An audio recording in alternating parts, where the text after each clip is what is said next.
আসসালামু আলাইকুম। সুপ্রিয় দর্শক মণ্ডলী, আপনারা নিশ্চয়ই শুনেছেন বাংলাদেশের বর্তমান সেনাপ্রধান জনাব ওয়াকারুজ্জামান তিনি গতকাল সেনাবাহিনীর অফিসারদের একটি অনুষ্ঠানে তিনি বলেছেন জাতীয় নির্বাচন ডিসেম্বরের মধ্যে হওয়া উচিত এবং করিডোর নিয়ে তিনি কিছু কথা বলেছেন। তো খুব সংক্ষেপে আমি আজকে কথা বলছি। একজন সেনাপ্রধান হয়ে নির্বাচনের এভাবে সময় কিভাবে ঘোষণা দিতে পারে?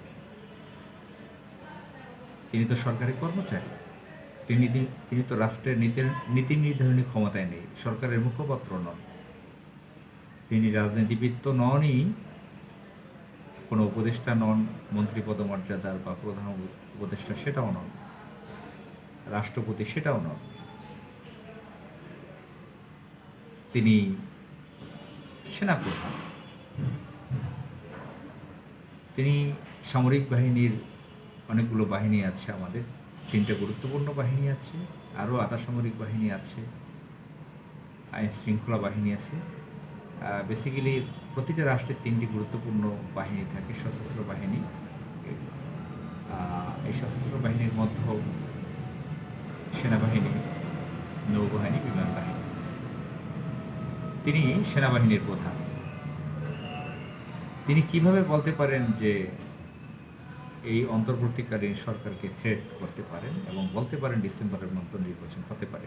আমি বলছি না যে আমি নির্বাচন চাই না, আমরা চাই না, নির্বাচন চাই। তার মুখ থেকে কিভাবে আসে এটা? গত 15.5 বছর শেখ হাসিনা যখন অবৈধভাবে ক্ষমতায় ছিল, তখন সেনাপ্রধান যারা ছিলেন, ইকবাল করিম ভূঁইয়া, আবু বেলাল, মোহাম্মদ শফিউর রহমান, শফিকুল, আরেকজন শফিউর রহমান, আরেকজন আব্দুল আজিজ, আরেকজন হচ্ছে এই যে ওয়াকারুজ্জামান, ফাঁকে আরও কেউ ছিল কিনা খেয়াল আসছে না, যে যাদের নাম বললাম এরা শেখ হাসিনার সময় সেনাবাহিনীর প্রধান ছিল। ওয়াকারুজ্জামান তো সেনাবাহিনীর প্রধান ছিল শেখ হাসিনার সময় শেষ দিকে। তো ওই সময়টা কি জাতীয় নির্বাচনের কথা বলেছিল এরা? কেউ বলে নাই। এখন অন্তর্বর্তীকালীন সরকারের সময় 9টা মাস হয়েছে, এই সরকারটা তো বৈধ। আমি বলছি না আমাদের নির্বাচন দরকার নেই, অবশ্যই অবশ্যই অবশ্যই নির্বাচন আমাদের দরকার আছে, কিন্তু এটা রাষ্ট্রের কোন শৃঙ্খলার মধ্যে পড়ে সেনাবাহিনীর প্রধান নির্বাচনের জন্য এভাবে কথা বলে? তারা এত ভালো সাজলো কীভাবে? জুলাই আগস্টে তো সেনাবাহিনী শেখ হাসিনার নির্দেশে মানুষ মারা শুরু করেছিল, বাংলাদেশের জনগণকে মেরে ফেলা শুরু করেছিল। জুনিয়র অফিসাররা যখন বিদ্রোহ শুরু করলো, আমরা ভিতরের খবরটা যতগুলো শুনেছি, তখন ওয়াকার, শেখ হাসিনার এই পালিত ওয়াকার বাধ্য হয়েছে সেই ধরনের পদক্ষেপ থেকে ফিরে আসার জন্য এবং নিরাপদভাবে তাদেরকে সরিয়ে দিয়েছে শেখ হাসিনাকে, তার বংশের লোকজনকে, আওয়ামী লীগের শত ডেঞ্জারাস ডাকাত কিলারদেরকে পালাতে সহযোগিতা করেছে। এর আগে 25শে ফেব্রুয়ারি সম্ভবত 2025-এ মহাখালীতে রাওয়া ক্লাবের এক অনুষ্ঠানে আমিও ছিলাম, সেনাপ্রধান বক্তৃতার পরপর গিয়েছিলাম। সেখানে তিনি প্রধান উপদেষ্টা ডক্টর মোহাম্মদ ইউনূসকে মাননীয় প্রধান উপদেষ্টা উল্লেখ না করে তিনি মোহাম্মদ ইউনূস বলেছেন। এটা নিয়ে তখনও বিতর্কের সৃষ্টি হয়েছিল। এখন আবার তিনি গতকাল বললেন যে নির্বাচন ডিসেম্বরের মধ্যে দিতে হবে।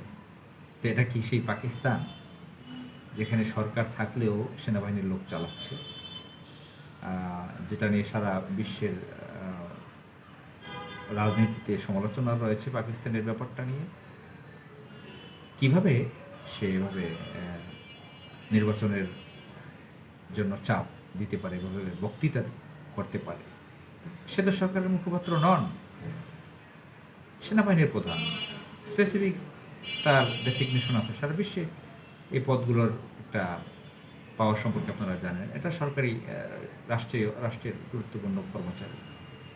তিনি কেন এই গুরুত্বপূর্ণ কথা তার মুখ থেকে এভাবে বলবেন?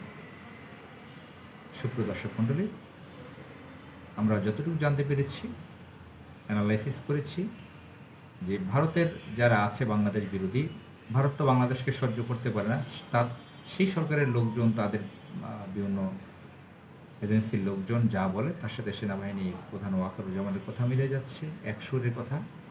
বিএনপির লোকজন যারা এখন নব্য আওয়ামী লীগ, তাদের সুরেও কথা মিলে যাচ্ছে। শেখ হাসিনা পালিয়ে পতিত স্বৈরাচার ফ্যাসিবাদ হাসিনা পলাতক এবং তার গোষ্ঠীর লোকেরা যেটা বলছে তার সাথেও ওয়াকারুজ্জামানের কথা মিলে যাচ্ছে। অর্থাৎ সেই 111-এর কুশীলব, ডেইলি স্টার, প্রথম আলো, ভারত, দিল্লি, আওয়ামী লীগ, বিএনপি, ওয়াকার, সকলের কথা একত্র হয়ে গেছে, এক হয়ে গেছে, এক সুর হয়ে গেছে। বোঝাই যাচ্ছে বাংলাদেশে শেখ হাসিনা বা আওয়ামী লীগের বিচার এখানে নস্যাৎ করতে চায় এইসব বলে। আমরা সকল ষড়যন্ত্র থেকে বাংলাদেশকে মুক্ত দেখতে চাই। মহান আল্লাহ তাআলা আমাদের এই দেশকে হেফাজত করুন। আসসালামু আলাইকুম।